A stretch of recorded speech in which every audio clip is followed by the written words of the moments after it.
Votre attention s'il vous plaît, nous allons reprendre. Votre attention s'il vous plaît.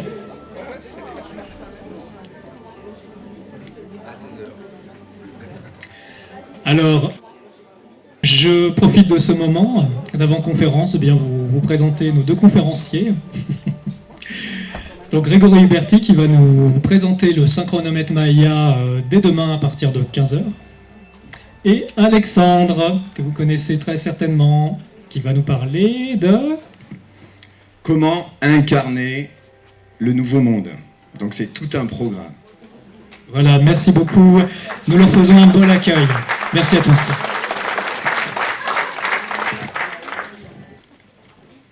Hey, bonsoir à tous. Je suis ravi de vous retrouver et de nous retrouver entre Starseed, entre rêveurs optimistes, entre chercheurs de vérité, entre idéalistes. Je suis vraiment ravi de cette rencontre. Je retrouve de nombreux amis que j'ai rencontrés en Normandie. Et donc en fait, j'ai envie de dire, pour commencer cette conférence, qu'il n'y a pas de quête. Il n'y a rien à chercher. Il n'y a pas de vérité. La vérité, c'est vous. C'est votre vérité. Et moi, je viens juste partager un bout de ma vérité avec vous. J'ai envie de dire qu'il n'y a pas de nouveau monde. Il n'y a pas d'ancien monde. Il n'y a pas d'événements, en réalité. Dans l'absolu, tout est là. Dans l'absolu, il n'y a pas de mission. Il n'y a pas de Starseed. Il n'y a que notre réalité, cette réalité du moment présent. Et c'est ainsi que je vais conclure cette conférence. Merci à tous. Voilà, on va aller à la piscine. Alors là, il y a un barbecue normalement qui est organisé. Bon. Sinon, il y a la piscine. On y va. Est-ce que ça va? Vous êtes bien, tout le monde? Je vous entends pas. Ça va, tout le monde? Ah, voilà. Bon, et même si on sait qu'il n'y a pas vraiment de nouveau monde dans l'absolu, mais que nous sommes quand même sur une planète qui est la Terre, et donc on a une histoire, donc on a quelque chose, on a un challenge. Parce que, évidemment, si dans l'absolu, eh bien, on est dans cette conscience unifiée où il n'y a pas de quête, où il n'y a pas de vérité établie, où on est dans un champ unifié de création, et c'est ça qui est extraordinaire, eh bien malgré ça, nous avons la chance de pouvoir vivre sur cette planète et avoir tout un tas de challenges à relever et de vivre malgré tout cette époque fascinante, extraordinaire. Et souvent je me dis, mais c'est ça le challenge, c'est de nous voir à travers ce jeu, de regarder toutes ces challenges qu'on a à relever actuellement sous la forme du second degré. Pour moi, c'est très important et je le publie souvent, c'est-à-dire de se désidentifier, de se regarder de l'extérieur, de ne plus nous identifier à nos personnages, mais de les regarder comme des jeux, de nous réincarner sous la forme de la légèreté, du jeu, et au final de la joie. Parce qu'en fait, c'est ça le vrai challenge, c'est de pouvoir incarner cette joie intérieure, ce bonheur intérieur qui ne veut rien, en fait. Et ça, pour moi, c'est la condition essentielle, c'est vraiment le prélude à cette conférence. C'est que, justement, pour aller vers ce bond quantique que nous sommes tous en train de vivre et qui est absolument extraordinaire, qu'on ressent tous, il est nécessaire justement de nous désidentifier de toute mission, de toute quête et de toute attente et de toute identification par par rapport à ce qu'on vit, ce qu'on a vécu depuis très très longtemps et jusqu'à aujourd'hui. Et dès lors, on peut vraiment être heureux là, ici et maintenant, sans condition. C'est-à-dire que le bonheur, pour moi, n'est pas conditionné à quelque chose. Ce bonheur, il est, et je pense qu'on est tous en quête de ce nouveau monde, parce que nous sommes en quête du bonheur. Et pour moi, ce bonheur n'est pas conditionné à quoi que ce soit, et il est vraiment à l'intérieur. C'est le bonheur intérieur, c'est le bonheur sans raison. C'est rire sans raison. C'est redevenir comme un enfant. Et c'est ça la clé pour justement incarner ce nouveau monde. Parce qu'il est déjà là. Heya Hawen. Ainsi ai-je parlé.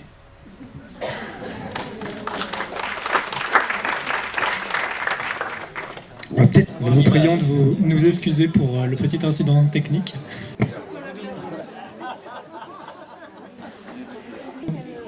On peut allumer sur les côtés si vous voulez. Ce serait super. Voyons. En allumant sur les côtés, c'est possible. Ouais, voilà. Là, c'est plus cozy, non? Ok. Je vous invite à fermer les yeux. On va se relier ensemble, en fait, avant la conférence. J'ai vraiment envie de me relier avec vous, de cœur à cœur, dans le silence. Et en ressentant un lien du cœur avec son voisin, avec toute cet être unique que nous formons ici et dans d'autres réunions, dans d'autres événements actuellement. Nous sommes des millions, nous sommes légions.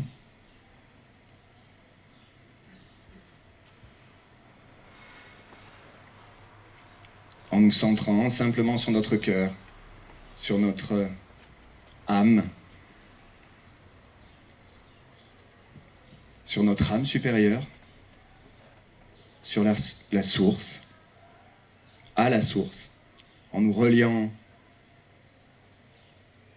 à cette conscience unifiée, cette intelligence créatrice. Einstein qui parlait qui ne pouvait pas utiliser des langages religieux puisqu'il était scientifique, mais il disait que pour lui, il était indéniable qu'il existait une conscience issue d'une intelligence créatrice dans l'univers qui avait organisé, créé cet univers. Donc, nous sommes tous reliés par ce champ unifié. Et nous allons commencer cette conférence, ce voyage. Rossignol, réveille-te. Rossignol, réveille-te. Rossignol, réveille-te. Rossignol, réveille-te. Carandanza robrare la la, carandanza robrare. Carandanza robrare la la, carandanza robrare. Rossignol, réveille-te. Rossignol, réveille-te. Carandanza robrare la la, carandanza robrare. Carandanza robrare la la, carandanza robrare. Carandanza robrare la la, carandanza robrare. Carandanzaro, brade, la, carandanzaro, brade. Rossignole, réveillote, Rossignole, réveillote.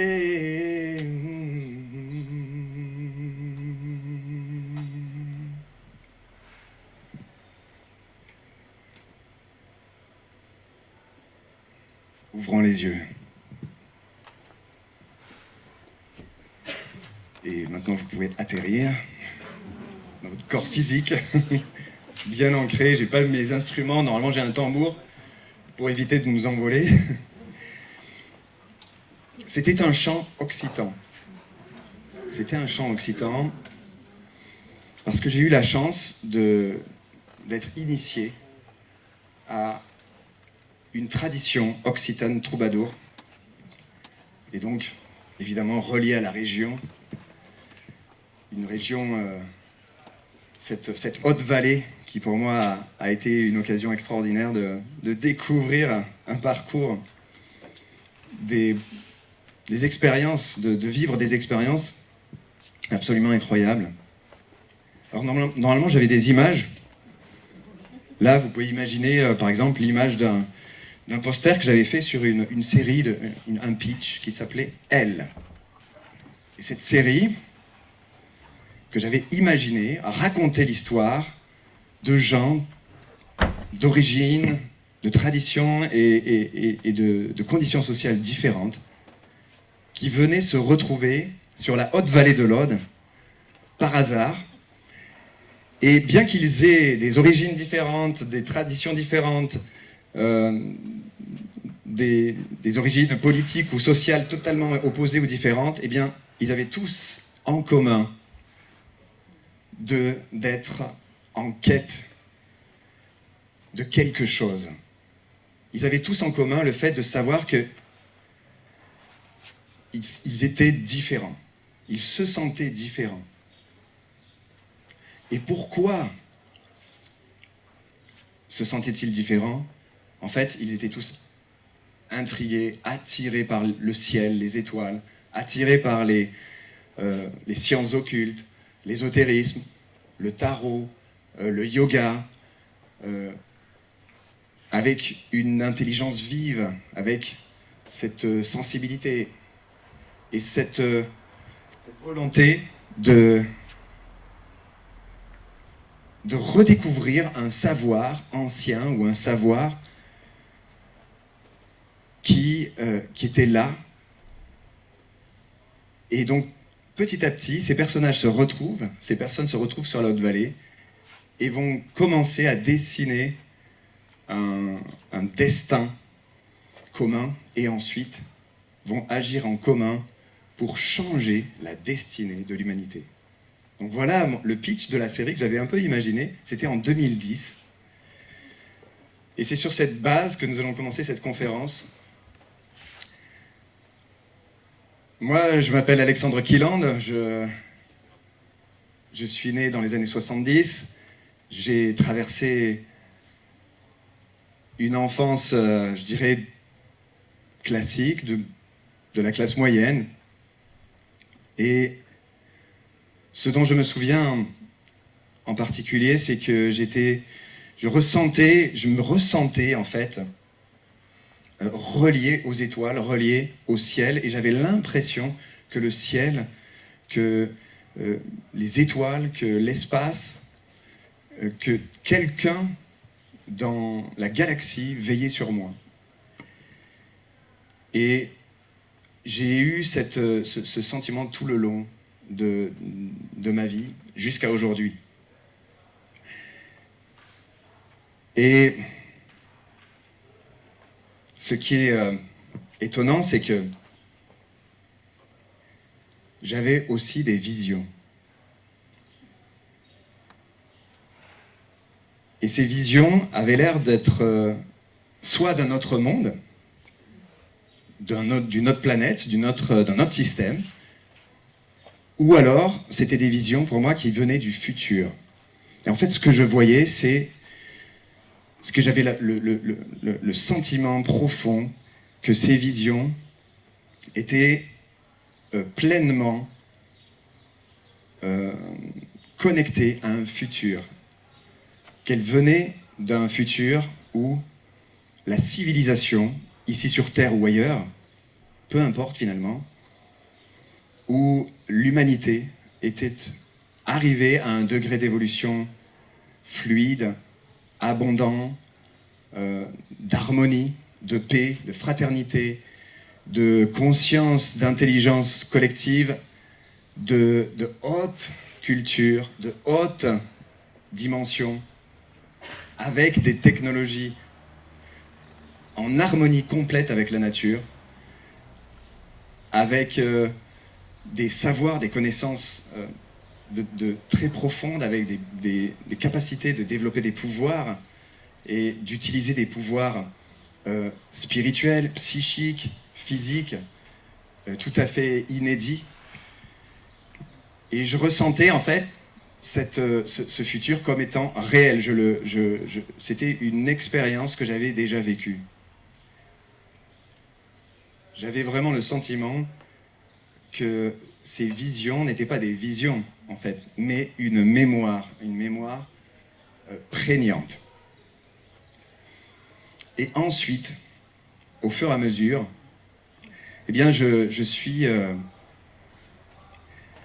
me suis retrouvé à suivre une discipline pendant près de 20 ans, une discipline qui m'a permis, en fait, d'acquérir des connaissances simples sur les lois de l'univers, sur la vie après la mort, la réincarnation, le principe d'équilibre, des principes universels, simples. Et pour moi, tous ces enseignements qu'on me transmettait, j'avais 12 ans à l'époque, en fait, eh bien, résonnaient comme étant des choses que j'avais déjà vues et que j'avais déjà connues. Donc en fait, le maître parlait, et moi, je terminais les paroles du maître. C'est-à-dire, je savais de quoi il parlait, je savais pertinemment qu'il existait une vie après la mort, je le savais, c'était naturel pour moi, je savais qu'il y avait un principe universel, je savais qu'il y avait un créateur. Pour moi, tout était fluide et naturel. Et je savais qu'on allait vers une nouvelle civilisation ou un nouveau monde ici sur Terre. J'en étais conscient bien avant, en fait, d'intégrer cette discipline spirituelle qui était issue du shintoïsme et de racines shintoïstes. Mais bien, j'étais conscient de ce nouveau monde que je voyais déjà dès l'âge de 7 ans. Et quand les maîtres racontaient leurs histoires, leurs prophéties, et le fait qu'il fallait former des graines pour préparer le nouveau monde, bien que cette discipline soit assez martiale, assez dure, parce qu'à l'époque, les maîtres étaient très... ils pouvaient être très excessifs. Eh bien, ça résonnait comme quelque chose que je savais déjà. Et pour moi, j'ai pris vraiment à bras-le-corps cette discipline spirituelle pendant 20 ans, parce que, pour moi, c'était le chemin vers ce nouveau monde. Et j'étais très, très enthousiaste à prendre ce chemin, cette discipline. Et ensuite, j'ai traversé une vie, on va dire, classique. C'est-à-dire que je me suis retrouvé à devoir m'incarner sur Terre. Et ça n'a pas été facile parce que je voulais rester là-haut, en fait. En quelque sorte, j'étais un enfant rêveur, un enfant toujours perché. J'avais pas envie de participer à ce monde dysfonctionnel. Pour moi, ce monde était dysfonctionnel au sens qu'il fallait trouver un sens à sa vie, que mon père me taraudait tous les jours pour savoir mais qu'est-ce que tu veux être plus tard? Et je répondais mais je veux être heureux, en fait. J'ai pas besoin d'un métier en quelque sorte. J'ai juste besoin d'être heureux et j'ai juste envie de me sentir libre et heureux, en fait. Et je ne comprenais pas le fait de devoir faire carrière, de devoir remuer ciel et terre pour pouvoir trouver, faire sa place, créer de la richesse, avoir une maison, une famille, etc., etc. Pour moi, c'était quelque chose de très très loin. Et en fait, j'étais déjà heureux dans mon univers d'enfant. J'étais déjà heureux. J'étais déjà relié à mes visions. Et c'est pour cette raison que il m'a été très très pénible de descendre, d'aller à l'école, de suivre des cours, etc., etc. Et ensuite, pour prouver à mon père, parce que j'étais harcelé évidemment par ma famille, qui me disait mais enfin, t'as toujours pas pensé à ce que tu voudrais faire plus tard, qu'est-ce que c'est?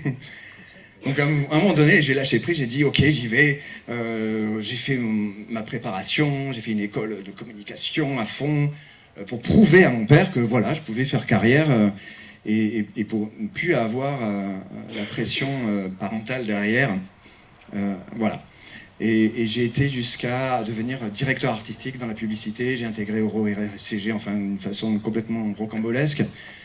Je me suis retrouvé à travailler avec Richard Rénal à l'Inserès, et Richard Rénal qui avait créé, qui avait eu l'idée du slogan « La force tranquille » dans la campagne, pour la campagne de François Mitterrand en 1981. Et je me suis retrouvé à travailler à côté de son bureau, et il m'a expliqué comment tout ça était arrivé chez lui, etc., cette idée de la force tranquille. Et ça, c'est une anecdote très intéressante qui nous apprend quelque chose.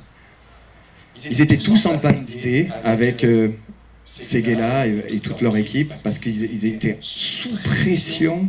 Il fallait absolument qu'ils sortent une idée géniale pour la campagne présidentielle. Ils avaient une pression terrible. Et chaque semaine, ils arrivaient bredouilles à la maison, ils n'avaient pas d'idée. Donc Richard Rénal, il rentre à la maison, il me l'a raconté tout ça. Il se pose, fatigué, il se pose dans son canapé, il ouvre une bière, il allume la télévision, et là, il tombe sur le film de John Wayne, de John Ford, pardon, avec John Wayne, L'homme tranquille. Donc, une fois que il a vu ça, il a eu un déclic. Il est revenu au bureau le lundi avec cette idée, et là, c'est comme ça que ça a démarré, la force tranquille. Et c'est devenu le slogan, qui est devenu un slogan populaire maintenant, qui est passé dans la culture populaire. Ça veut dire que quand on lâche prise, quand on n'est plus concentré sur le problème ou à trouver une solution, et qu'on se fait du bien, qu'on se fait du bien, qu'on se relaxe, et bien tout d'un coup, paf, c'est là que Dieu arrive en fait, que l'illumination arrive. Donc une fois que j'ai prouvé à mon père tout ça, eh bien je me suis retrouvé directeur artistique. J'avais prouvé que je pouvais faire carrière, et une fois que j'avais prouvé que je pouvais faire carrière, l'argent ne m'intéressait pas, la carrière ne m'intéressait pas. Cet univers de la publicité, ça m'a fait péter les plombs, un peu comme dans 99 francs avec Belvédé. J'ai un peu vécu cette période-là, cette histoire. Et je suis parti. Et là, j'ai tout plaqué. J'ai plaqué mon métier, mon poste, tout, mon ex. J'ai pris un sac à dos. Et j'ai commencé à chanter d'abord dans une chorale de gospel. Et ça m'a relié vraiment à cet esprit de liberté que je cherchais. Et ça m'a relié à l'esprit de la joie, de l'incarnation de cette joie et de ce bonheur que j'avais envie de vivre et qui n'était pas conditionné à une carrière, à de l'argent, à quoi que ce soit. Et là, ça y est, je me suis mis à chanter du gospel et j'ai été vraiment nourri par ce gospel de façon incroyable. C'était une énergie qui m'a vraiment traversé.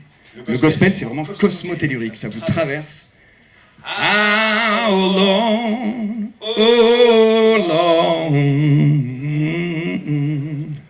you know that? I was just live in another life, and now it's time to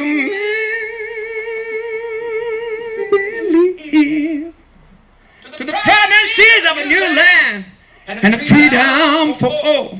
Think about, feel about. Oh, thank you, Lord. Thank you, Lord. Thank you, Lord. I just want to thank you, Lord. Vous sentez le... C'est comme la foudre. Et ça m'a nettoyé de toute ma partie parisienne. Voilà. Toute la partie métro, boulot, dodo, que vous connaissez peut-être sûrement. Le gospel m'a vraiment permis de transiter. Et ensuite, j'ai pris mon sac à dos et je me suis retrouvé à suivre une femme hippie, baba cool, qui vivait dans son camping-car. Et pour moi, les femmes baba cool, enfin les baba cool et hippies, c'était pas trop mon truc non plus. Donc ça m'a demandé un effort, ça m'a demandé de vraiment pratiquer l'humilité pour entrer dans ce camion qui sentait toutes sortes d'odeurs bizarres.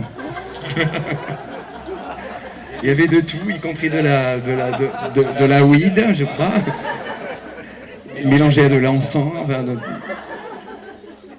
Et puis, moi qui suis hyper maniaque, voilà, je me suis retrouvé dans cet univers et j'ai vraiment baissé la tête. Je sens un appel, donc j'y vais. Et je me suis retrouvé à Éveil Action dans les Cévennes avec Claude Trax, avec Tal Chaleur, avec son épouse, etc. C'était en 2008. Et de là, j'ai rencontré aussi Solène Amenara qui a confirmé mon contact dont je vous parlerai tout à l'heure.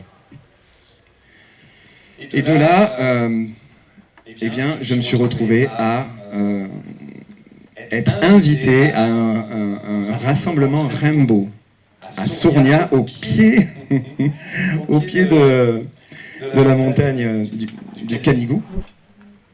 Voilà. Mais avant ça, il s'est passé un événement considérable dans ma vie. Juste à la fin de cette discipline spirituelle que j'avais entamée à l'âge de 12 ans, grâce à ma mère, dans cette conscience de nouveau monde, d'entraînement pour devenir des futures graines. Alors il fallait devenir des exemples, des futures graines du nouveau monde, il fallait sauver, et il fallait évangéliser le monde et sauver autour de soi les pauvres âmes égarées, etc., pour espérer devenir un élu, on va dire. Hein. C'était vraiment des termes très, je veux dire, conditionnants à cette époque. Et à la fin de cet entraînement, de ces 22 ans exactement d'entraînement et de discipline spirituelle, eh bien, je me suis retrouvé chez moi, à la suite d'une garde des objets sacrés. On avait des objets sacrés, un hôtel. Il y avait tellement de lumière, tellement d'énergie à la suite de cette garde de nuit que je me suis allongé. J'étais très bien, j'étais vraiment perché au sens heureux du terme. Moi, je suis bien perché, en fait. C'est là d'ailleurs que je trouve mon inspiration. Une fois, d'ailleurs, j'ouvre une parenthèse, je vais à Gruissant, j'entre dans une boutique de pierre, et là, il y a une personne qui était là, et qui me voit, elle me dit, directement, elle vient vers moi, elle me dit, vous, on doit souvent vous dire que vous rêvez, que vous êtes ailleurs, qu'il faut redescendre sur Terre, qu'il faut vous ancrer, qu'il faut vous enraciner. Oui, c'est ça. Je lui dirais, oui, c'est vrai, beaucoup me disent ça, depuis mes parents, quand j'avais 7 ans, jusqu'à aujourd'hui. Des guides en développement personnel me disent, ah, racine-toi Alexandre, là tu rêves, là t'es trop là-haut. Donc elle me dit, on vous demande souvent ça, elle me dit. Ouais. Eh bien, ce qu'elle me dit est incroyable, elle me dit, eh bien moi je vais vous dire autre chose, je vais vous dire, vous, votre ancrage, vous l'avez dans les étoiles. Et ensuite, il s'agit simplement de faire descendre les étoiles sur Terre. Et là, j'ai compris le truc, en fait. C'est-à-dire que on n'est pas forcément obligé de toujours s'enraciner, s'ancrer, se redescendre, etc. Certains d'entre nous trouvent leur enracinement dans les étoiles, et c'est là qu'ils trouvent toute leur énergie et toute leur inspiration. Et c'est ça qui nous est demandé, et surtout en tant que Starseed. Avant de commencer le contact que j'ai eu, ah tiens, ça fonctionne. Ah, c'est incroyable. La voix que vous entendez est celle de Chandler. Et la voix que vous êtes en train d'entendre est celle de Doc Brown. Alors, Marty, tu es en retard. C'est à croire que tu n'as aucune notion du temps. Mais donc j'allais pas repartir en 1985 avec des vêtements des années 2000. Quoi qu'il en soit, il faut que tu évites absolument l'année 2020 et l'année 2021. Mais pourquoi? Qu'est-ce qui se passe? Je n'ai pas le temps de t'expliquer, Marty.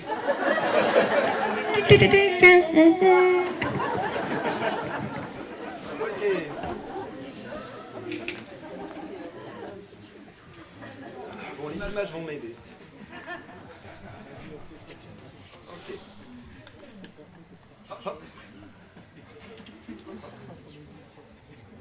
Allez, on va commencer par une petite intro, ça va nous faire du bien.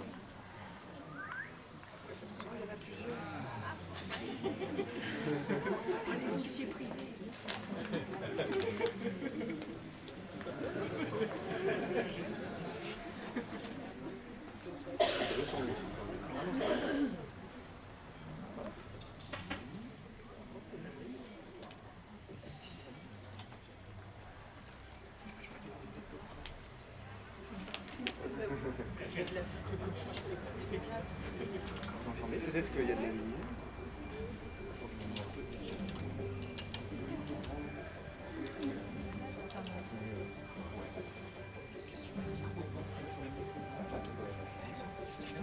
Ah oui, c'est une bonne idée, ouais. On va avoir un œil.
Voilà ce montage.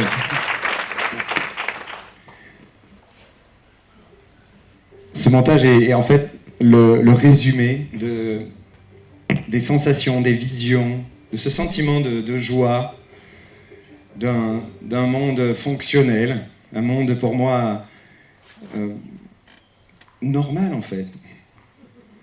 Et voilà la série dont je vous parlais tout à l'heure. Ça va, tout le monde y voit. Peut-être qu'il faut que je me décale parce que je fais de l'ombre sur le... Hein, voilà. Et je vais m'avancer un peu pour éviter que... Voilà. C'est bien, tout le monde voit bien. Ça va, c'est pas de travers. Ok. Tac. Voilà. Très bien. Donc voilà, ça c'est la première image de ma conférence. Et cette conférence, je vais pas c'est pas moi qui vais la faire en fait, c'est nous tous. Nous sommes aux rencontres Starseed, n'est-ce pas? Donc, je voudrais vous poser la question, qu'est-ce qu'un Starseed pour vous? Qu'est-ce que cela... Comment reconnaît-on un Starseed? Comment reconnaît-on une graine ou une semence d'étoile? Par quelle sensibilité, par quelles sont les qualités que l'on a et qui nous disent, ben voilà, je suis forcément, il y a quelque chose de moi qui est forcément connecté aux étoiles, qui est une graine d'étoile. Levez la main, si vous avez... quelles sont les qualités? Oui? La joie, voilà. Ensuite, l'amour, oui. Exact. Cette capacité de rêver, un rêve puissant, je dirais même, cette capacité d'être idéaliste, fortement idéaliste. Oui, tout à fait. Il y a ce côté-là de vouloir transformer le monde, de vouloir... oui, c'est ça. C'est de vouloir même créer un nouveau monde, en quelque sorte. Vraiment d'apporter quelque chose. Je dirais que le Starseed se reconnaît aussi par sa capacité à sa haute sensibilité. Il est capable de ressentir les choses, de ressentir les gens, de ressentir les lieux. Il est ultra sensible, il ressent la souffrance du monde aussi. Il a aussi cette capacité de catalyser toute cette souffrance, toute cette noirceur, tous ces traumas, et de les libérer. Donc on est des catalyseurs. Les Starseeds sont des catalyseurs qui transmutent toutes les blessures de soi, mais aussi du collectif. Qu'est-ce qu'il y a encore comme autre qualité qu'un Starseed peut avoir? C'est ça, cette capacité de dire que tout est possible. C'est ça. Le champ des possibles est infini. C'est ça. Ouais. Oui, c'est vrai. Oui. Tout à fait. Il voit le côté, toujours le bon côté des choses. Il voit toujours les gens sous leur plus beau jour. Mais il a, je pense, autre chose, c'est qu'il peut être un rebelle face au système. Il y a aussi cette capacité de voir l'aspect divin des gens, mais aussi de voir qu'il y a de graves dysfonctionnements dans le système actuel, politique, économique, les guerres, les fléaux, les maladies, la pollution, tout ça le révolte profondément, j'ai l'impression. Et il y a aussi quelque chose de très simple chez le Starseed, c'est que depuis enfant, il est tourné vers les étoiles. Il a le sentiment d'être seul aussi sur Terre. Ce sentiment de solitude, je pense qu'on a tous eu, n'est-ce pas? On est tous Starseed en fait dans la salle. Levez la main, ceux qui se sentent être Starseed, c'est-à-dire d'avoir leur famille là-haut dans les étoiles. Voilà, tout le monde. Magnifique. Comme je l'ai dit au départ, il n'y a pas de mission. Le Starseed aussi, en tant que Starseed, nous ne sommes pas des élus. Nous ne sommes pas des élus. Nous sommes là pour... Nous avons accepté de nous incarner sur Terre dans un travail d'humilité, par amour pour cette humanité en fait. Parce que sur Terre, il y a un enjeu extraordinaire actuellement, comme vous avez pu le voir, avec ces images, avec tout ce qu'on a vécu aussi depuis des décennies dans nos vies et sur le plan collectif. Il y a un véritable enjeu incroyable. Un jour, une amie m'avait dit, mais j'ai le sentiment que je me suis incarné à cette époque pour être le témoin d'un événement extraordinaire que je ressens qui va bientôt se passer. D'un bond d'évolution, un bond quantique incroyable. Quelque chose d'inédit qu'on n'a jamais vécu sur Terre dans aucune époque, même à l'époque Atlante, même à l'époque de la Lémurie, on n'a jamais vécu une telle époque et nous y sommes. C'est là, c'est now. We got it now. Everything is wow. On a vu que on a beaucoup rêvé en tant que Starseed aussi. On rêvait de vaisseaux spatiaux, de technologies qui pourraient apporter la santé, la paix, la prospérité, de résoudre les fléaux, de nettoyer les mers et les océans, les eaux des lacs, l'air, etc. Eh bien, toutes ces technologies existent. Maintenant, on a la preuve. C'est extraordinaire ce qui se passe. Je vais continuer avec les images parce que... Donc voilà.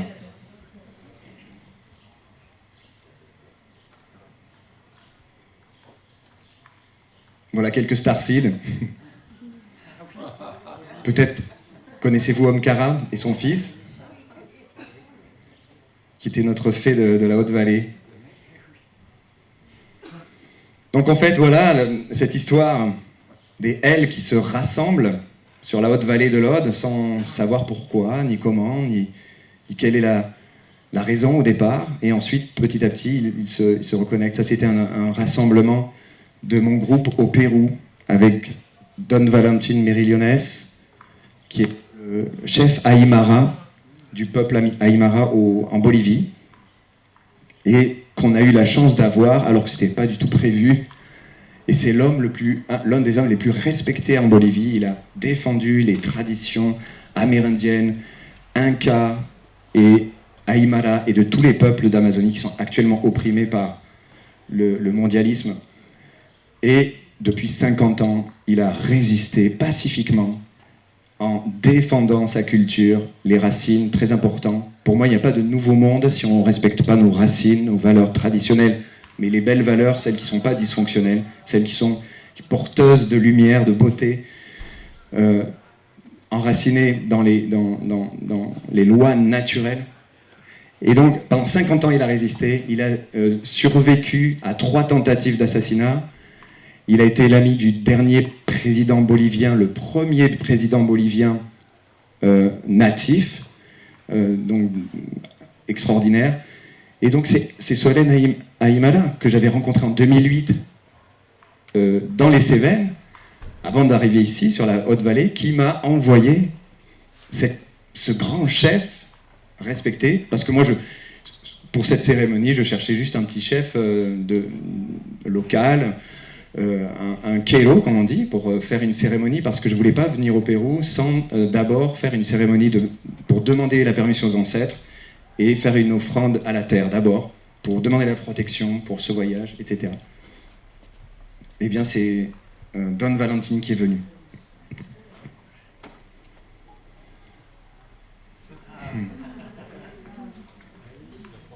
Donc voilà. Est-ce qu'il y a d'autres valeurs, d'autres qualités que le Starseed porte ? Oui ?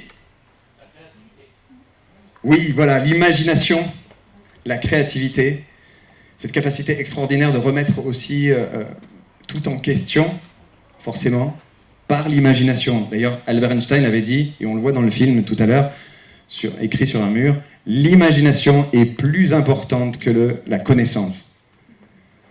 Et ça, c'est aussi effectivement l'une des qualités du Starseed. Est-ce que vous en voyez d'autres? Est-ce que vous voyez d'autres qualités? Oui? Connexion avec la nature. Hein. Oui, c'est ça, la connexion avec la nature. Tout à fait.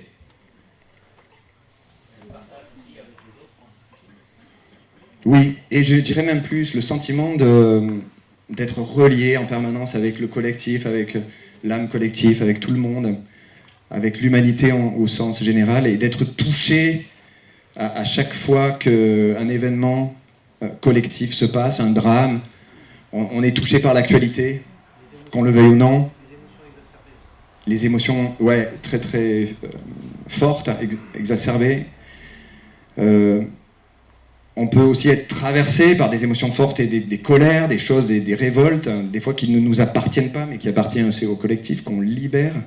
Moi, ça m'est arrivé aussi de crier, même de gueuler, de toute cette rage, de cette souffrance, en fait, qu'il fallait libérer. Et je pense qu'on est aussi, on fait acte de nettoyage. Je pense que beaucoup de Starseed sont des guides de développement personnel, des accompagnateurs, des artisans de lumière, des soignants, des éducateurs, tournés toujours vers l'autre, vers le service à l'humanité. Et c'est vraiment ce qui aussi définit un Starseed, c'est ce service à l'humanité, ce total don qu'on a pour aider l'humanité à transiter vers ce nouveau monde. Ceci est un poster qui va justement raccorder là où j'en étais tout à l'heure par rapport à mon arrivée sur la haute vallée de l'Aude. Ça a été incroyable. Donc auparavant j'ai eu ce contact, je vous le raconterai tout à l'heure. Et quelqu'un m'a invité à ce Rimbaud, ce fameux Rimbaud, qui rassemblait plus de 300 personnes, des artistes, des babacools, des hippies, des chamans, des prêtres, des prêtresses, des druides, des druidesses, des lutins, des artistes et des gens hauts en couleur partout. On était autour du feu. Et là, je vois apparaître une femme indienne, native américaine, habillée de tout de blanc, d'un port très digne. On aurait dit vraiment une chef indienne, en quelque sorte. Elle avait une longue plume, elle était magnifique. Et donc on s'est reliés tous les deux, et on a commencé à parler de plein de choses, et en premier lieu des extraterrestres, des gris. Elle m'a dit que oui, les gris sont en cours de nettoyage actuellement sur Terre. On était en 2008. Les reptiliens, oui, ils sont en cours de nettoyage aussi. C'était une amie de Drumvalo Melchizedek, et c'était Maria-Lena Maggi. Peut-être que certains d'entre vous l'ont connue ici sur la Haute-Vallée, quand elle est venue en 2008 puis 2010.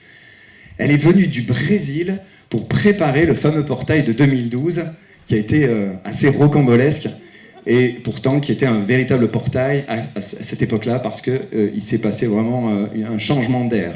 Ça a été un déclencheur incroyable, cette année 2012, je m'en souviendrai toujours.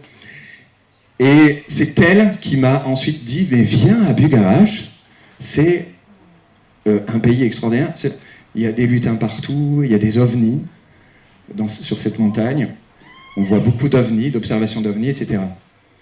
Et donc c'est grâce à elle que je me suis retrouvé sur la haute vallée de l'Aude et sur la montagne Bugarache. Et quand je suis arrivé là-bas, elle n'était pas tout de suite disponible, elle était au camping de Bugarache, donc l'une de ses amies m'a envoyé à Rennes-les-Bains, ici même. Donc on n'a pas compris, voilà, je voulais rencontrer Maria-Lena, moi. Et en fait, je me suis retrouvé là, avec son amie, bon, très bien, elle était gentille, son amie, mais bon. Et puis, là, tout d'un coup, arrive un montreur d'animaux exotiques. Donc elle me dit, viens, on y va. Ok, je comprends pas trop le plan, mais on y va. Et puis là, figurez-vous, je me retrouve avec un anaconda d'Amazonie dans les bras, avec 4 personnes d'autres qui étaient en train de le porter. Et moi, je portais la tête du plus gros serpent du monde. Enfin, comme ça. Et comme moi, je regarde évidemment toujours les signes de la vie, parce que rien n'arrive par hasard, hein. La vie nous parle, hein, sous forme de... C'est un narratif, ce serpent. Donc je discute un peu avec Maria-Elena Maggi. Elle me dit qu'elle avait reçu un soin dans la montagne pendant la nuit avec ses guides qui l'ont installé sur une sorte de table d'opération de lumière sous la montagne. Moi, sous la montagne. Enfin, je l'ai laissé parler parce que, en fait, j'étais pas encore vraiment accoutumé à ce type d'expérience. Je connaissais déjà le phénomène des ovnis, des contactés, etc. Mais alors ça, sous la montagne, qu'est-ce qui se passe? Je comprenais pas. Et ensuite, nous nous sommes simplement laissés comme ça. Elle m'a laissé là, un peu en plan, et je me suis retrouvé avec la montagne en face, poum, comme ça. Mais j'ai senti vraiment une énergie extraordinaire dans cette région. Et ce n'est qu'après que j'ai fait mes recherches et que j'ai découvert vraiment des choses incroyables sur cette région. Et en fait, pourquoi ce poster? C'est un poster que j'ai réalisé sur un script d'histoire que je porte depuis l'âge de 17 ans sur le Nouveau Monde. J'avais toujours envie de raconter l'histoire du Nouveau Monde sous la forme d'un film. Donc j'ai écrit ce script qui s'appelle Tia et qui raconte en résumé l'histoire d'une jeune adolescente qui est orpheline, qui découvre qu'elle est orpheline et qui va, à travers la quête de ses vrais parents, rencontrer son autre vie, une ancienne vie très très ancienne, qui nous ramène, devinez chez qui? Chez les Anunnakis, chez Enki, l'histoire d'Enki, Enlil. Elle découvre en quelque sorte qu'elle a été la demi-sœur ou la sœur d'Enki et a participé à un drame de l'humanité qui a scellé l'une des transitions, l'un des basculements les plus importants dans l'histoire de l'humanité, cette histoire entre Enki et Enlil, ou entre Osiris et Seth, ou entre Shiva et... ou entre Yahvé et le serpent, etc. etc. Donc, j'avais écrit ça. Je découvre un peu l'histoire de Bugarash, de la région. Je vois que c'est aussi relié aux Néphélim, aux Elohim. Je suivais à l'époque l'ufologue et écrivain de science-fiction qui s'appelait Jimmy Guieu, voilà, et Guitarade, etc.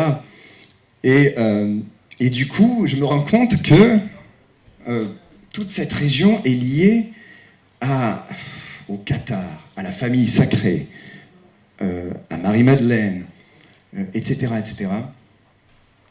Et là, tout de suite, je fais le lien entre Enki, qui veut dire serpent en sumérien, et le fameux serpent que j'ai eu entre les bras.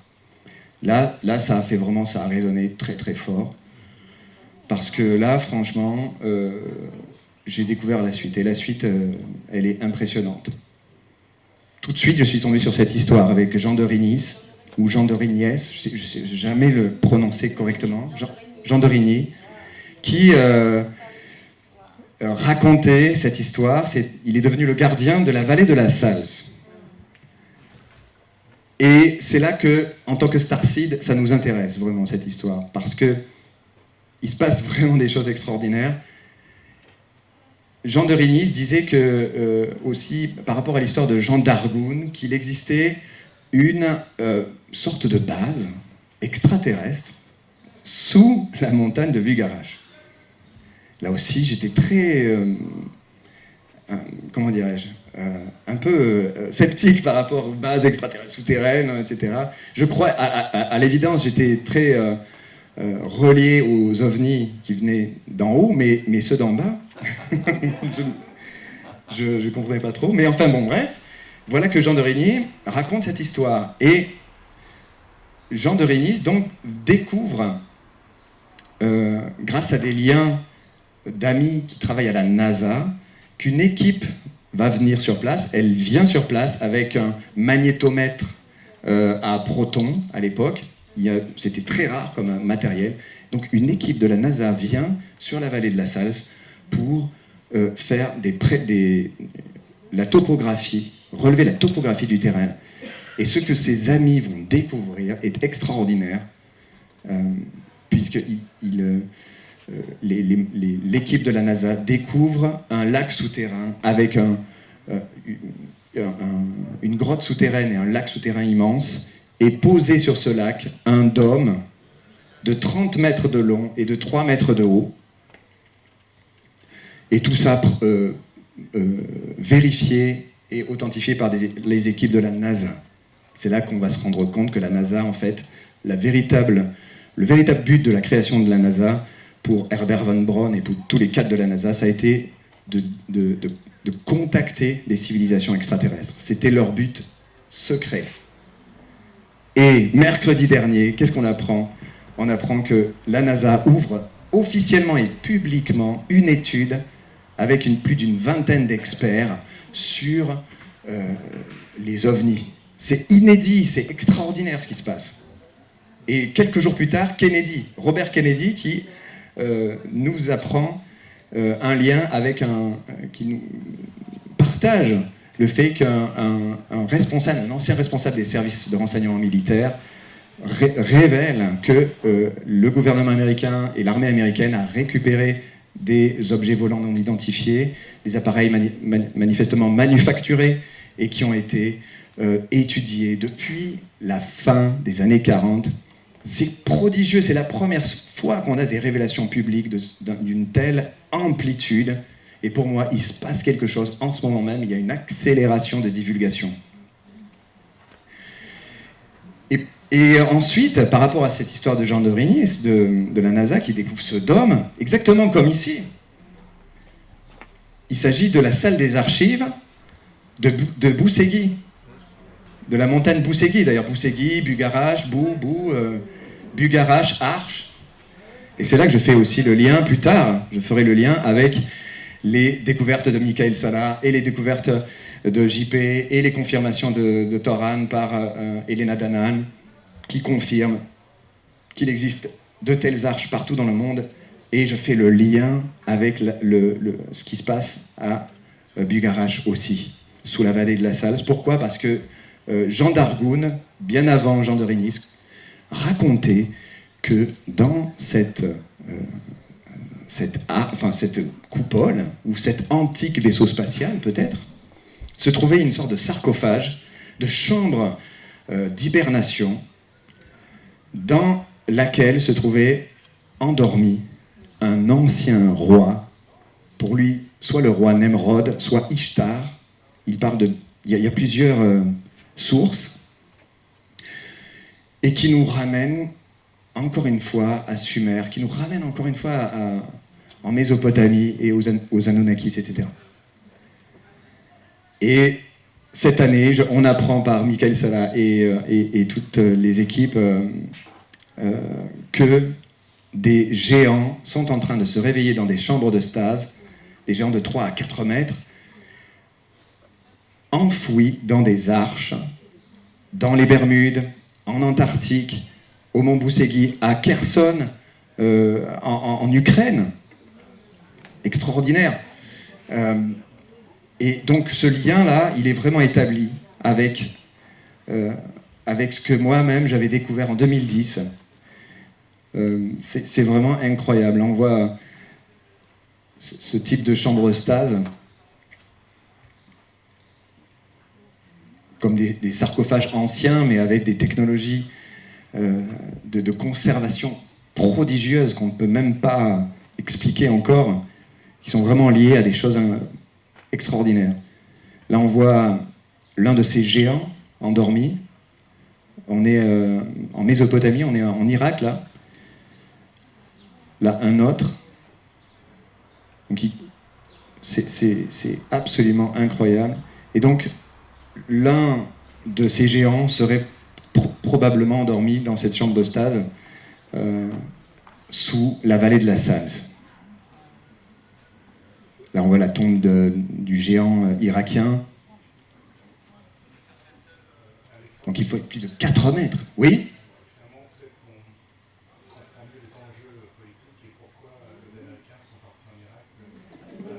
Voilà, exactement. Et merci de rebondir là-dessus parce que justement, ça me permet vraiment de vous raconter cette histoire. C'est que, alors ça doit être un peu plus loin là. Tac, tac, tac, tac, tac, tac, tac, tac, tac. La conférence n'est pas dans l'ordre, mais on s'en fout. Voilà l'Irak. Ça nous ramène ici. Dans mon récit Tia, dont vous avez vu le poster tout à l'heure, je raconte à un moment donné, dans une scène, le pillage du musée de Bagdad. Et dans cette scène que je raconte, eh bien, en fait, ce pillage est comme une sorte de pillage de couverture. C'est vrai que j'avais pressenti que ce pillage, finalement, n'était pas un vrai pillage de guerre où les ennemis embarquent le butin de guerre, l'or, les choses les plus précieuses. Ils ont laissé l'or sur place, ils ont laissé des objets très très précieux, très chers, des antiquités incroyables, ils les ont laissés sur place. Qu'est-ce qu'ils ont embarqué ? Et dans le récit, je le dis, ils ont embarqué ça. Les fameuses tablettes de Sumer, donc tout ce qui concerne la connaissance des anciens Sumériens, de l'histoire de la mythologie sumérienne, de la création de l'humanité, de ce contact avec ces grands dignitaires venus des étoiles pour fonder cette civilisation sumérienne. Et là, pour moi, il était tout à fait clair que ce pillage était une couverture pour que l'État profond américain puisse récupérer un certain nombre d'artefacts qui racontent l'histoire de nos origines et qui sont aussi à l'origine de nos textes sacrés, dans la Bible, la Genèse, etc. Je pense que vous avez déjà étudié cette histoire. Et voilà que... Donc pour moi, ça c'est un ressenti, c'est une intuition. Cette intuition que c'était un pillage de couverture. Et plus tard, c'était il y a 2 ou 3 semaines, une amie me dit « Il faut absolument que tu lises Hatton Park. » N'est-ce pas ? Vous connaissez ? Voilà. Et là, qu'est-ce que j'apprends ? Dans le premier volume, j'apprends toute l'histoire du pillage irakien, que tout est une couverture, que les artefacts les plus précieux en termes de connaissances ont été pillés, en fait volés de façon précise, et ont été envoyés dans des collections privées, etc., et ont été soustraits au public, en quelque sorte. Et je me rends compte que tout ce que j'avais ressenti dans mon récit Tia était réel, puisque Hatton Park, lui, a étudié le dossier à fond. Il est extrêmement minutieux, précis et vraiment sérieux dans son travail. Il a un travail d'archiviste et d'investigation absolument prodigieuse. Donc, il y a eu ces pillages, mais il y a eu aussi la destruction systématique de sites archéologiques en Irak. Comme si les Américains voulaient détruire des preuves de nos origines, des Anunnakis et de la visite de ces dieux. À l'époque, on appelait ça des dieux, parce que Dieu, en racine sumérienne, veut dire ceux qui viennent du ciel ou ceux qui sont descendus du ciel. Les El, les Elohim, les Néphélim, les Anunnakis, peu importe comment on les appelle. Et voilà comment cette histoire, petit à petit, m'est tombée dessus. C'est un truc extraordinaire. Je remonte le fil, cette conférence est dans tous les sens. C'est pas facile. Voilà, tac, tac, tac. Donc j'apprends aussi l'histoire de la famille sacrée. J'apprends que les Esséniens ont fondé des communautés ici, au pied de la montagne. Je découvre une femme extraordinaire que peut-être certains d'entre vous connaissez, qui s'appelait Bridget Miller-Lytton, et qui était maître de Kundalini Yoga, et qui était essénienne en Californie dans les années 40, quand elle était toute jeune. Et là, il y a une amie qui est arrivée aussi, Louise. Et si vous voulez, il y a plusieurs mémoires qui me sont tombées dessus, comme des révélations de vie passée. Je partageais il y a à peine 24 heures avec Elena Danahan sur le fait que j'avais pas tellement envie en fait d'aller explorer mes mémoires passées. J'ai toujours été réticent à savoir ce qui s'était passé dans d'autres vies pour moi, ou quelles avaient été mes anciennes vies, etc. J'avais des sortes de peurs. Et Elena me dit, mais en fait, ne t'inquiète pas, ces mémoires viendront en temps voulu, en heure, au moment juste pour ton évolution et pour ta vie et pour maintenant. Et c'est ce qui s'est passé. Bridget, quand j'étais chez Bridget, je suis tombé sur un livre qui s'appelait Anna, grand-mère de Jésus. Voilà. Dès que j'ai ouvert le livre, j'ai fondu en larmes. J'ai vraiment fondu en larmes. Et j'ai commencé à retrouver certaines mémoires.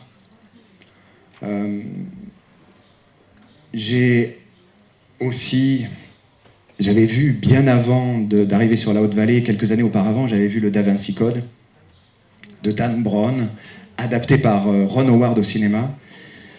Et cette histoire m'avait énormément bouleversé, ému, parce que je ressentais cette histoire du Graal comme étant vraiment ancrée dans une réalité. C'était le secret des Templiers, c'était le secret de l'origine du christianisme.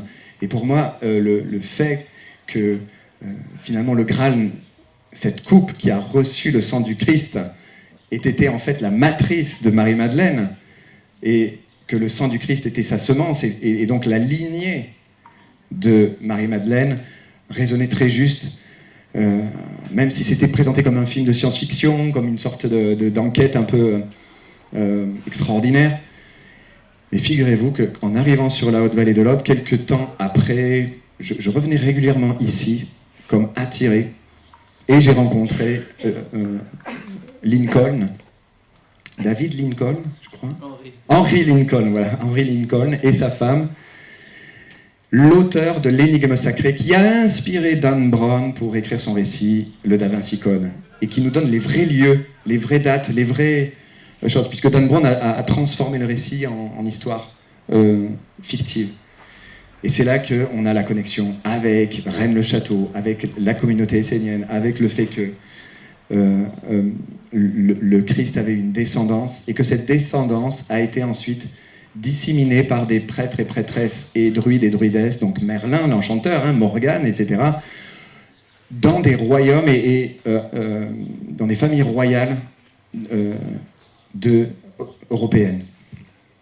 Donc je découvre toute cette histoire extraordinaire.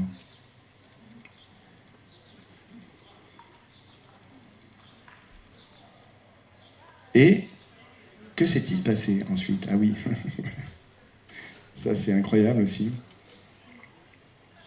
Un jour, petite anecdote, on était sur les hauteurs de Rennes-le-Château, et on voit un avion, un AWACS, qui fait des tours entre Rennes-le-Château et le sommet de la montagne de Bugarach, comme ça. Pendant 1 heure, il a tourné, et donc il prélevait...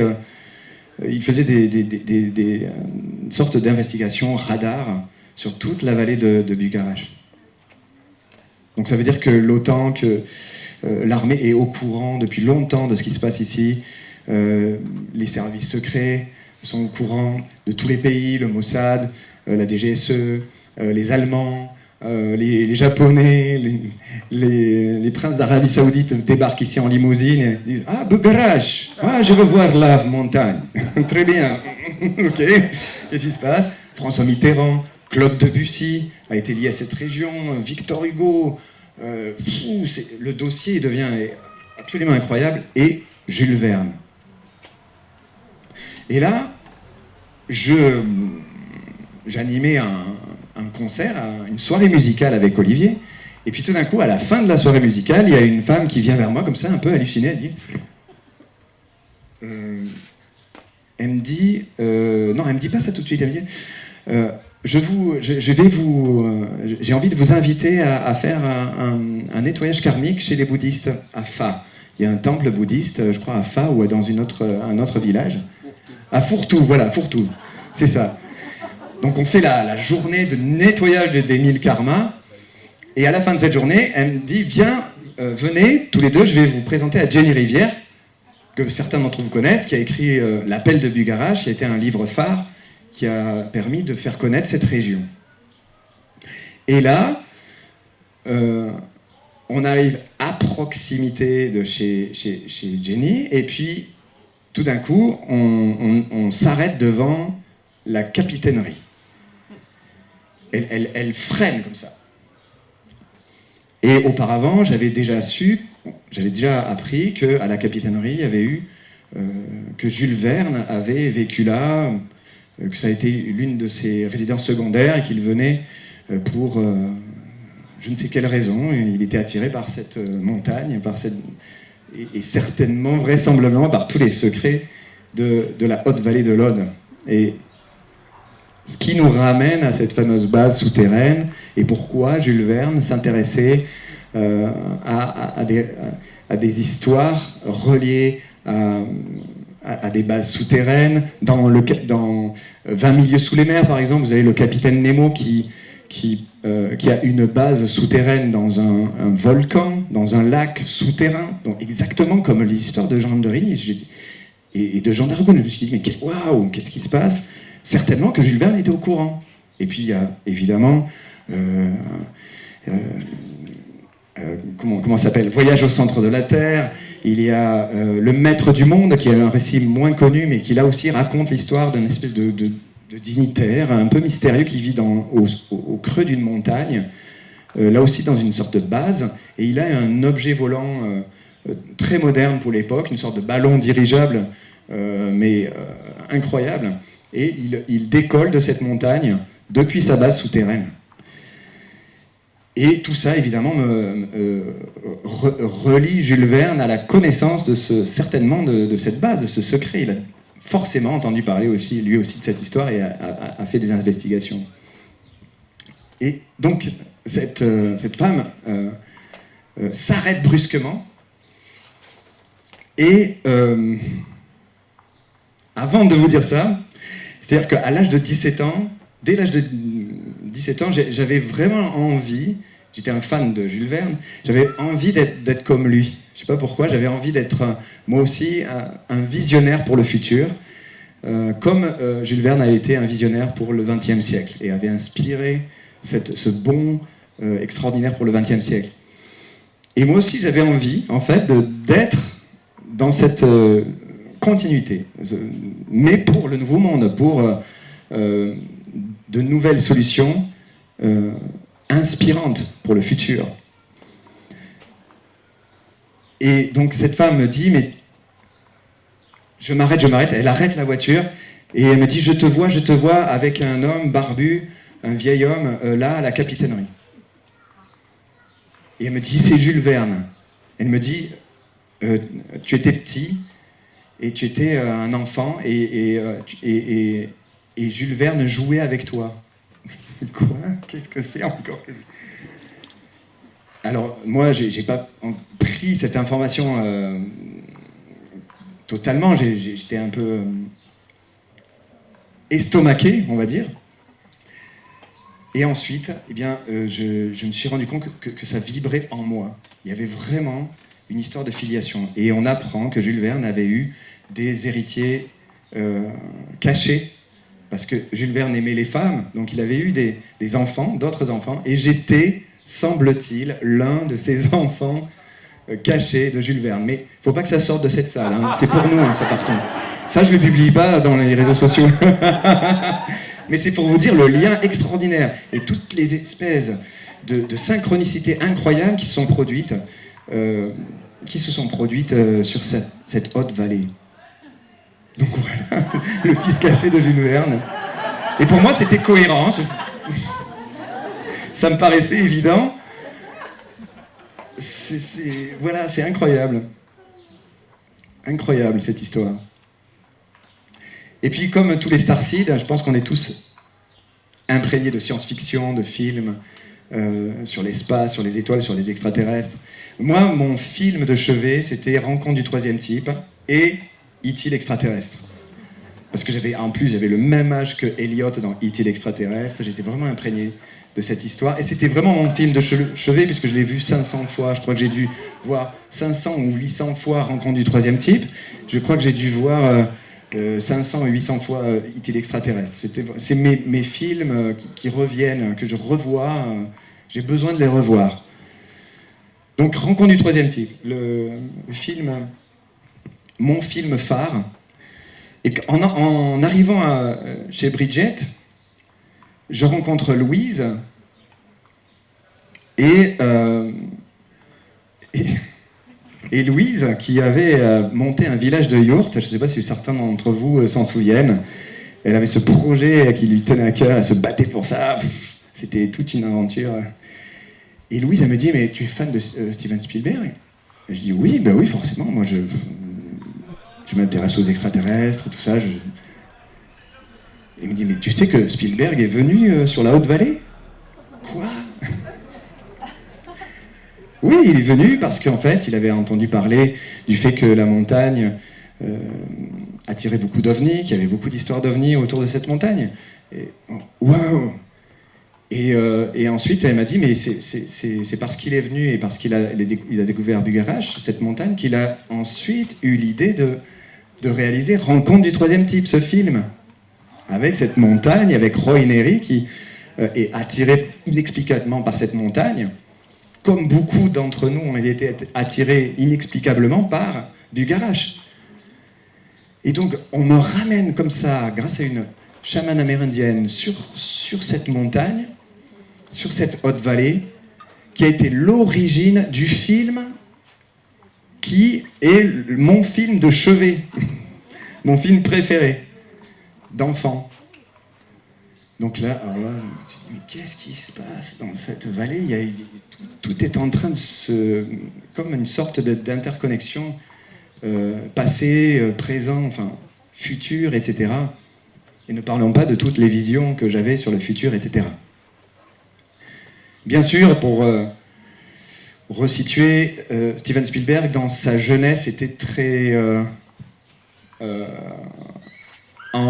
il était très fougueux et il était très contre le système. On voit bien dans Hôtel extraterrestre qu'il est contre le gouvernement fédéral qui souhaite que la liberté pour cet extraterrestre qui est emprisonné, qui est emprisonné par les chercheurs, etc. Et donc, et ensuite, ce qui s'est passé, c'est que Spielberg a connu un grand mentor qui était un capitaine d'industrie, un milliardaire, qui lui a dit, bon ben voilà, maintenant que tu es milliardaire, ce serait bien quand même que tu te protèges, que tu viennes vivre avec nous à Long Island, avec tous les autres de notre communauté, etc. Parce que tu sais, voilà, ceci, cela. En fait, il a été embrigadé dans l'état profond à partir des années 90.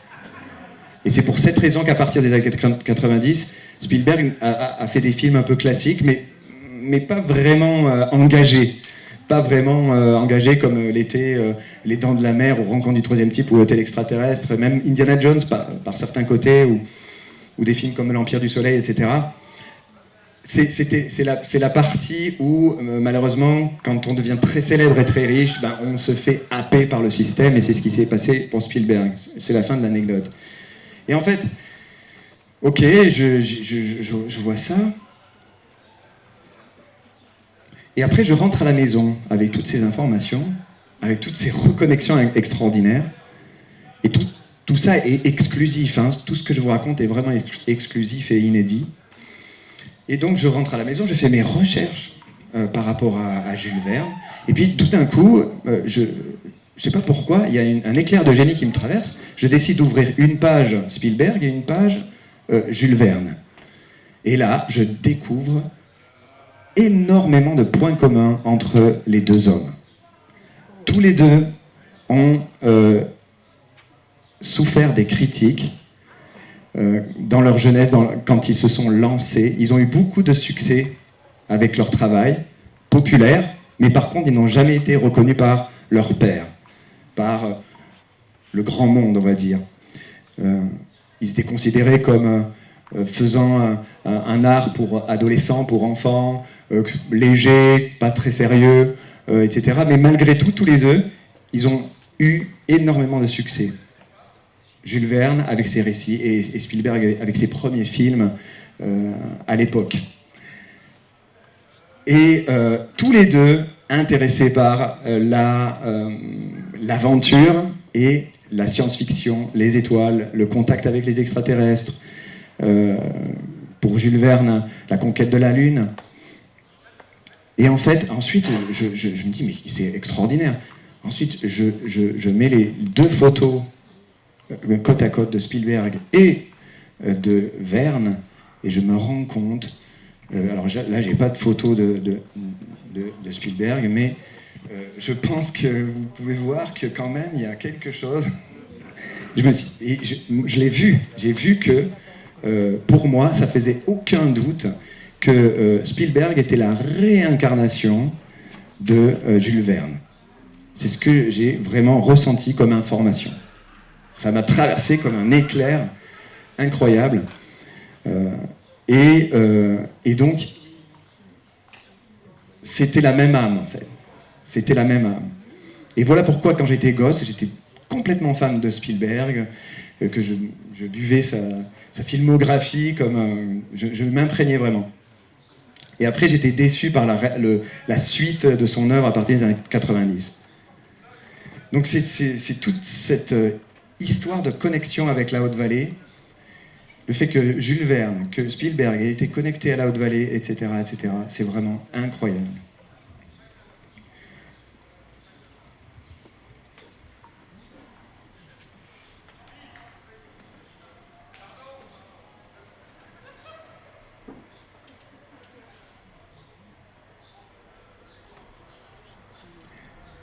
Et voilà donc ce qui s'est passé lors de mon contact. Juste avant que je prenne mon sac à dos et que je m'aventure sur des chemins sinueux, des chemins de traverse, et que je reprenne une vie très frugale. En fait, j'ai souffert de misère, parfois j'avais faim, mais je me sentais au moins libre. J'étais vraiment libéré de cette volonté de prouver que je pouvais réussir une carrière. Donc j'ai pris ce sac à dos, je suis parti. Donc avant ça, quand je suis revenu de cet entraînement, de cette garde de nuit auprès des objets sacrés de cette discipline que je pratiquais, j'étais très bien, je me sentais en paix, je me sentais vraiment relié. Je me suis allongé sur mon divan parce que j'avais pas beaucoup dormi. J'étais tellement bien, tellement détendu.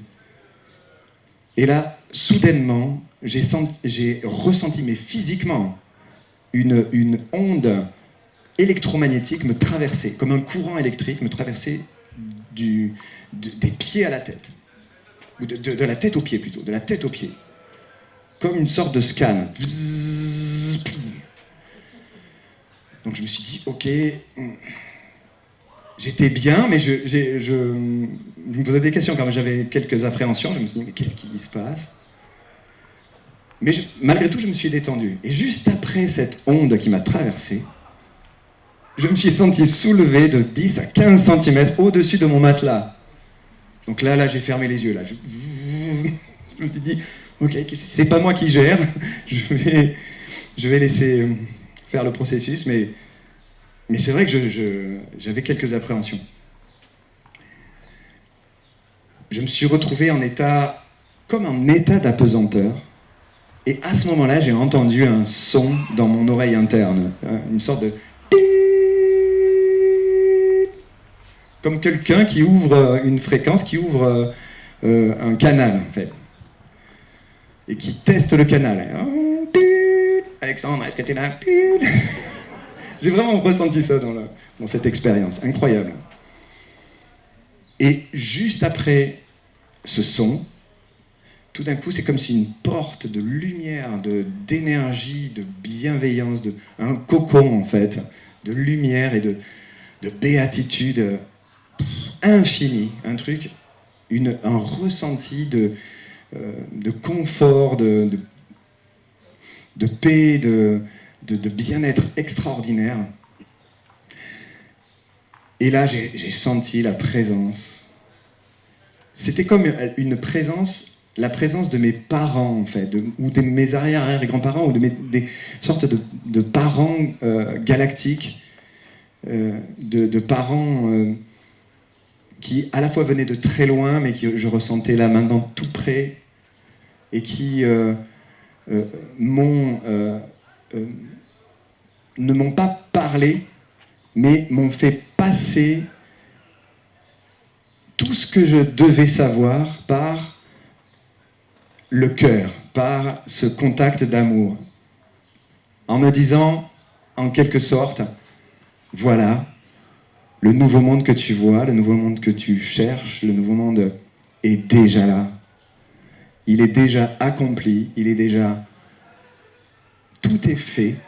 Il n'y a plus à s'inquiéter de quoi que ce soit, tu n'as plus à avoir peur de ce monde dysfonctionnel, de ces guerres, de ces enjeux, de cette actualité, de cette misère parfois dont on souffre, de cet esclavage économique systématique, etc. C'est comme si on disait, c'est gagné, c'est fait, ne t'inquiète pas, tout est là, nous allons y arriver. C'est une certitude, c'est votre destin, c'est le destin de la Terre, c'est le destin de l'humanité, que de vivre l'entrée dans cette ère galactique. C'est vraiment...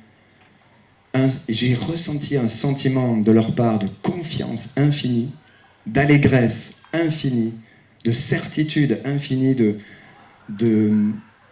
et je dirais de joie, de rire même. Ça riait, c'était extraordinaire. Et c'est à la suite de ce contact-là, il m'a fallu plusieurs jours pour redescendre. Et ensuite, j'ai vraiment changé de vie à ce moment-là. J'ai pris mon sac à dos, je vivais de rien.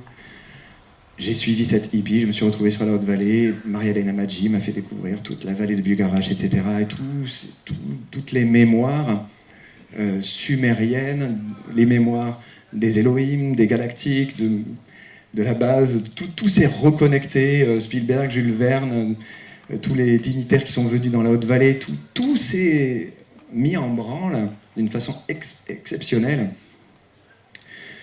Mais, par contre, pendant une quinzaine d'années, j'ai gardé ça pour moi. J'ai gardé ce contact pour moi et ce puissant message d'espoir qui n'était même pas de l'espoir, c'était une connaissance. C'est plus fort que l'espoir, la connaissance, c'est la certitude. C'est là. On est déjà dans le nouveau monde. Il n'y a plus qu'à l'incarner. Et c'est le thème de cette conférence, comment incarner le nouveau monde. C'est d'abord dans cette confiance infinie, cette certitude que le nouveau monde est là, que l'on incarne le nouveau monde. En fait, il est déjà là. Et on commence à l'incarner à notre petit niveau, à notre échelle, d'abord dans notre petit cercle privé, dans notre petit ego, c'est normal, hein. Et ensuite, on commence à avoir une amplitude en se tournant vers les autres, vers le bonheur des autres aussi, de pouvoir vraiment contribuer de plus en plus à notre échelle, et tout se fait, et tout est en train de se faire, c'est extraordinaire. C'est vraiment une époque qui confirme que tous ces contacts qu'on a eus, nous les contactés, et il n'y a pas de petits ou de grands contactés, on est tous dans ce dont on a besoin pour pouvoir accomplir ce qu'on est venu accomplir. On a les contacts qu'il nous faut, on a juste ce qu'il nous faut pour pouvoir avancer dans nos missions d'âme qu'on a choisies. Parce que chacun de nous a choisi une mission d'âme en venant sur Terre. Et donc j'ai compris que c'était un peu cette mission d'âme que j'avais choisie, d'être l'émissaire du futur. C'est d'ailleurs Elena Danaan qui a identifié ça la première fois. Elle m'a dit, mais toi, en fait, t'es pas vraiment le contacté au sens classique, mais en fait, t'es plutôt un ambassadeur du futur pour faire acte de visionnaire pour le nouveau monde. Et là, j'ai dit, mais oui, c'est ça, ça résonne très très juste. Et à partir de 2017, et c'est une date super importante qu'on verra plus tard, mais à partir de 2017, eh ben, j'ai décidé de divulguer publiquement ce contact et de commencer à faire des publications sur mes visions, sur ce que j'avais vu par rapport à mes mémoires du futur. Et tout était, ma foi, empreint d'un certain bon sens, même si je ne prétends pas évidemment détenir toute la vérité ou la vérité, et que chacun de nous doit faire ses recherches. Et je pense que petit à petit, c'est comme si on recollait les morceaux entre nous, et que toutes nos histoires se corroborent, en fait. C'est extraordinaire, entre les uns et les autres. C'est extraordinaire ce qui se passe. On est en train, en fait, d'assembler un puzzle. 5 minutes, 10. D'accord. Il y a tellement de choses à raconter, c'est complètement une histoire extraordinaire. Mais en résumé, là, on est arrivé à ce point-là. Alors regardez, hop, tac, tac, tac, tac, tac, j'accélère le mouvement. Voilà quelques images. Donc pour moi, le nouveau monde, c'est à la fois les traditions des peuples, les belles traditions anciennes que le modernisme a détruit. Donc retrouver ces belles traditions anciennes qui étaient empreintes de beauté, de couleurs, de cultures différentes, et les technologies futuristes, l'antigravité, etc. Qu'est-ce qui se passe depuis 2017 dans toute l'histoire de l'ufologie, les secrets liés aux ovnis, en fait, sont en train d'être libérés par la Navy, le Pentagone, qui publie pour la première fois des photos extraordinaires. Je les ai là, vous allez voir, ce sont des photos exclusives d'ovnis, qui rend public, regardez ça, qui rend public ce type de photographie qui vient de la Navy, qui a été autorisé par le Pentagone. Que s'est-il passé à partir de 2017, en fait? Le gouvernement a commencé, regardez ces images exceptionnelles d'un ovni qui sort, qui jaillit de la surface de l'océan Pacifique, je crois. Là, regardez ça. C'est exceptionnel. On voit cet engin qui jaillit en produisant une sorte de vapeur d'eau. Là, on le voit en train de jaillir aussi. Hop, hop. Là, il vient à peine d'émerger. Et ensuite, pouf, pouf, pouf. Ça, ce sont des images exceptionnelles. Donc, que se passe-t-il? On a la divulgation de choses qui, avant, étaient gardées secret défense et qui étaient sujettes à beaucoup de controverses. Et maintenant, eh bien, on a le Pentagone, on a des autorités comme... là, regardez cette image incroyable d'un chasseur qui prend en chasse cet ovni. Une image exceptionnelle qui a été faite en 1990 en Écosse. Là aussi, autre prise en chasse d'un ovni. Ces images sont vraiment exceptionnelles.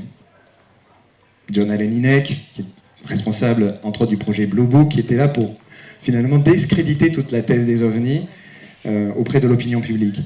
Donc à partir de 2017, on a la divulgation de choses absolument incroyables.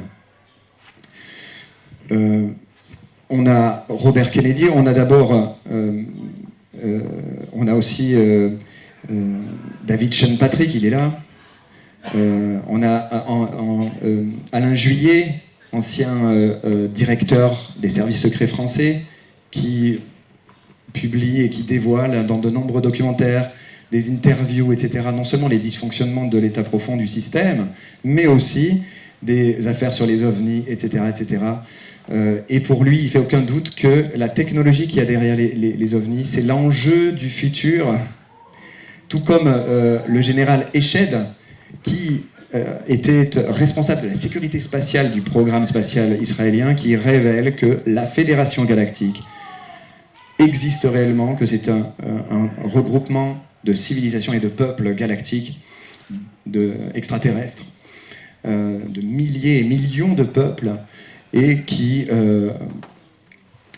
participent à une assemblée pour promouvoir la paix et l'avancement des civilisations. On a Avi Loeb, qui est le directeur du département astrophysique de Harvard, qui communique pour la première fois, que c'est une autorité, une sommité en termes d'astrophysique et de recherche spatiale, qui dévoile que le fameux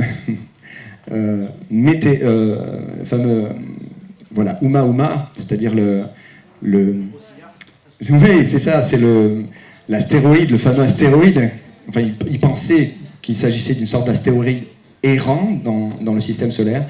Eh bien, il révèle que pour lui, cet astéroïde est d'origine extraterrestre. Pourquoi ? Parce qu'il a changé de trajectoire, et c'est impossible, parce que, normalement, pour qu'un astéroïde change de trajectoire, il doit se comporter comme une comète, c'est-à-dire avec des éjections de gaz qui, par la poussée, auraient permis le changement de cette trajectoire. Eh bien là, non, cet astéroïde n'émet pas de gaz, ce n'est donc pas une comète, il se comporte comme un vaisseau intelligent qui a changé de trajectoire.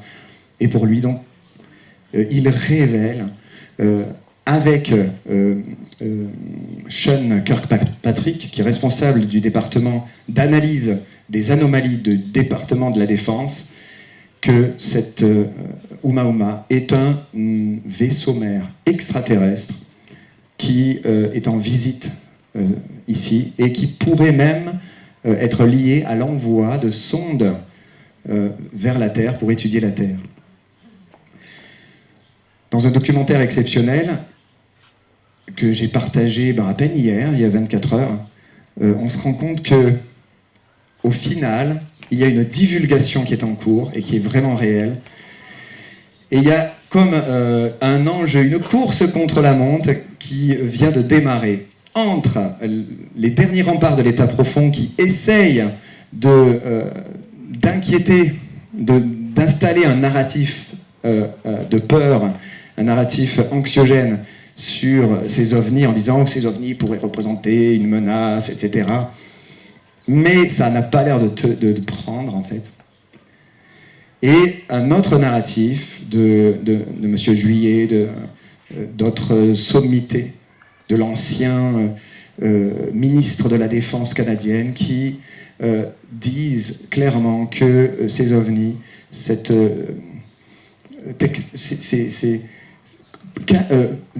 vont permettre la divulgation de connaissances et de technologies qui vont certainement nous apporter un nouveau bond d'évolution pour l'humanité. C'est extraordinaire parce que moi j'en parlais 6-7 ans auparavant, et là on a la confirmation par des autorités, c'est-à-dire que ces autorités semblent être pilotées par l'Alliance, en fait. Et c'est confirmé par Elena Danaan, c'est confirmé par Michael Salla, Michael Salla qui a découvert les arches, qui a découvert, grâce à ses contacts, JP, etc., etc. Et puis tous les autres contactés, David Rousseau, Jean-Charles Moyen, avec l'histoire de l'Alliance terrestre, qui travaille en collaboration depuis très longtemps avec la Fédération Galactique des mondes. Et on en est là. C'est-à-dire que là, dans les semaines à venir, dans les mois à venir et dans les années à venir, on va assister réellement, et je ressens que ça vibre de partout quand j'en parle, on va vraiment assister à des divulgations de plus en plus exceptionnelles, certainement avec une lutte, un dernier baroud d'honneur certainement de l'État profond qui essayerait peut-être de créer encore une sorte d'événement mondial de type Blue Beam, c'est-à-dire de faire croire à une invasion extraterrestre avec des fausses images, avec une manipulation de la presse. C'est un peu comme on a connu pendant la pandémie, hein, d'exagérer des choses et de mettre en scène des peurs. Et pour moi, ça fait aucun doute qu'il y a cette possibilité, mais je ne sais pas du tout si ça va prendre. De toute façon, tout est bon. Vous l'avez vu pendant la pandémie, tout est bon de toute façon pour que les gens se réveillent et pour qu'on puisse avancer et pour qu'on découvre réellement la vérité derrière qui se cache derrière tous ces enjeux. Et ça va certainement de toute façon contribuer à un bond d'évolution d'une manière ou d'une autre vers les technologies medbed, vers l'antigravité, ils en ont encore parlé, l'antigravité, les moteurs à énergie universelle. Quand j'étais enfant, quand j'avais 10 ans, je faisais des dessins, j'imaginais le futur, et les futures cités qui étaient baignées de verdure. Il y avait beaucoup d'arbres, de verdure et de cités.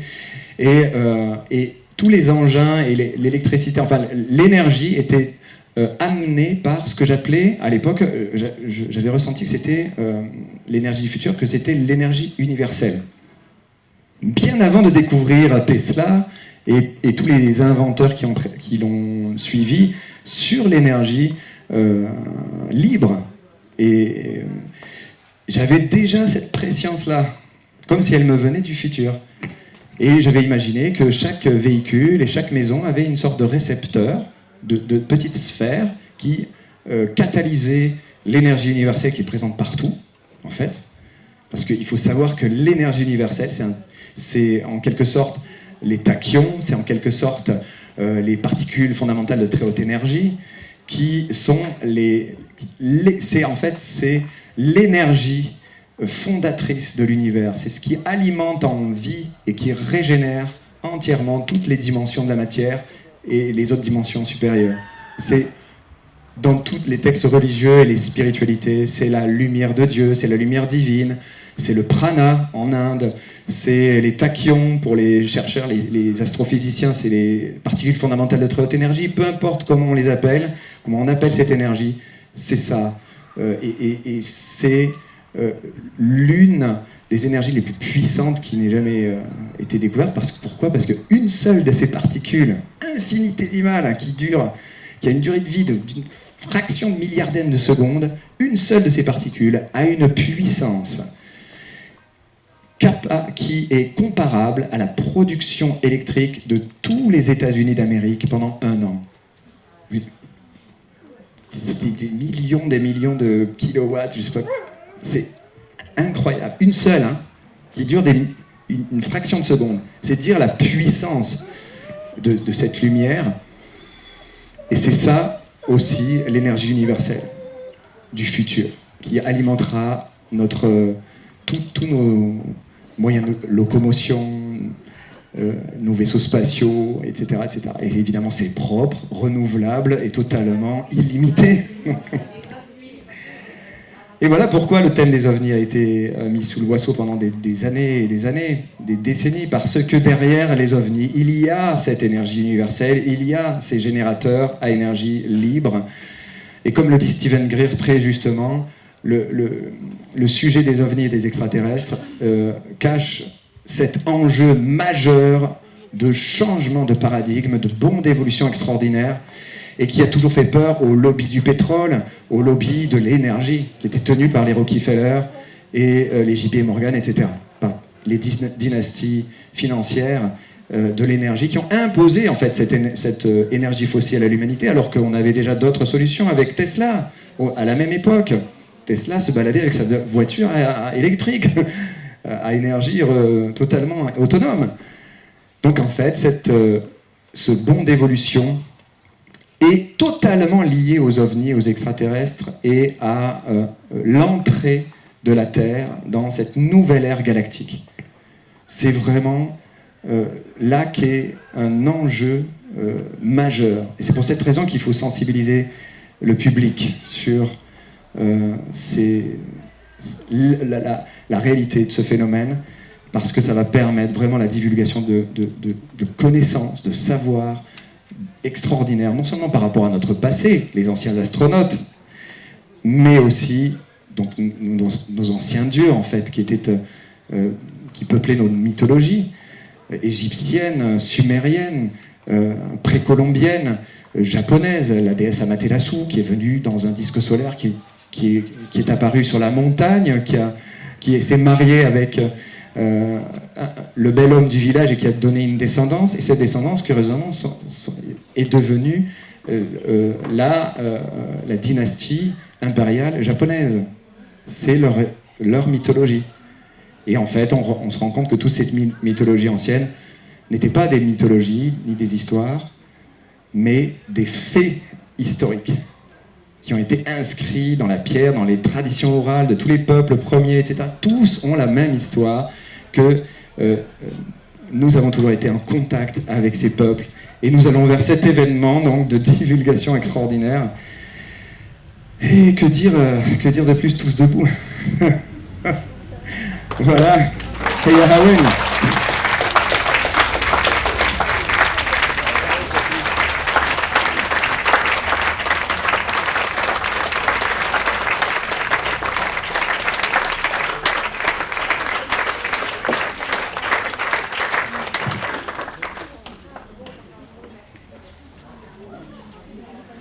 Merci à vous.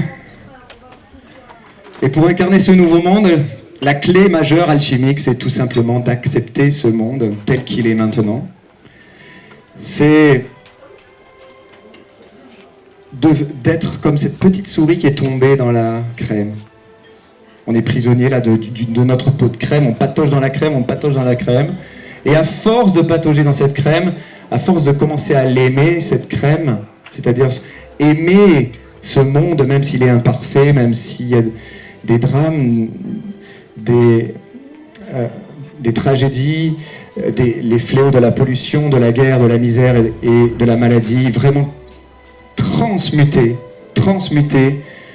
par cette acceptation totale de ce qui est là, ici et maintenant. C'est notre mission en tant que Starseed, c'est d'accepter totalement ce monde tel qu'il est maintenant. Et c'est ça qui va permettre, par effet alchimique, le fait que la petite souris va transformer la crème en beurre et sortir du pot. Merci à tous.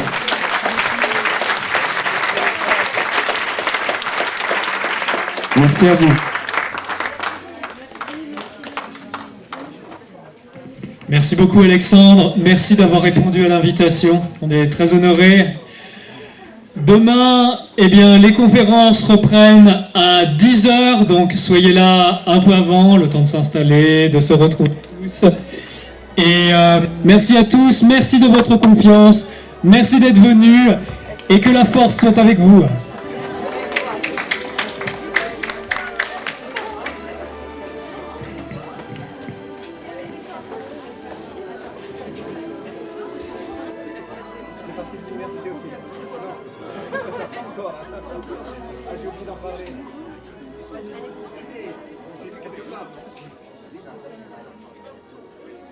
Je finis avec la date. Oui.